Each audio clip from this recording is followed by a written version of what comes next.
ஒட்டுமொத்த தமிழ்நாடும் பழனிசாமிய அரசியல் அவமானமா பார்த்துட்டு இருக்கு. கேவலம். ஒரு தேர்தலுக்காக அந்த மனுஷனை எவ்வளவுதான் அவமானப்படுத்துவீங்க? அவங்க அப்பா முதலமைச்சர் இல்ல, சாதாரண விவசாயி, சாமானிய குடும்பத்துல இருந்து வந்தவர்.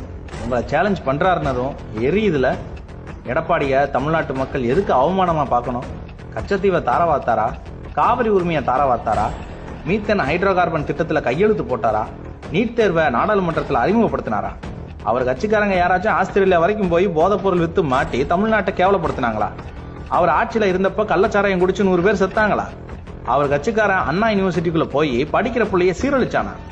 அவர் ஆட்சியில வேங்கை வயல் சம்பவம் மாதிரி குடிக்கிற தண்ணியில மலம் கலக்கிற சம்பவம் நடந்துச்சா? இல்ல பாதிக்கப்பட்ட மக்களையே குற்றவாளியாக்குனாரா?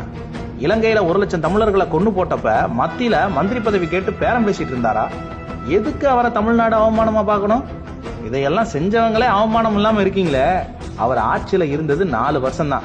அத்திக்கடவு அவனாசி திட்டம், காவிரி குண்டாரி இணைப்பு திட்டம், கோதாவரி காவேரி இணைப்பு திட்டம், 11 medical college, 7 law college, 28 polytechnic college, 64 arts and science college, 1000 ஏக்கர்ல கால்நடை பூங்கா, அரசு பள்ளி மாணவர்களுக்கு மருத்துவத்துல 7.5% உள் இட ஒதுக்கீடு, கீழடி ஆராய்ச்சி, கீழடியில் அருங்காட்சியகம், கஜா புயலுக்கு நிவாரணம், வறட்சிக்கு நிவாரணம், ஏரி குளங்களை தூர்வாடுறதுக்கு குடிமராமத்து திட்டம், 2000 அம்மா மினி கிளினிக்கு, 200க்கும் மேல அரசு பள்ளிகள். ஆவின வெளிநாட்டுல மார்க்கெட்டிங் பண்ண முயற்சி பண்ணது, பொங்கலுக்கு பணம், தைப்பூசத்துக்கு லீவு, ஸ்மார்ட்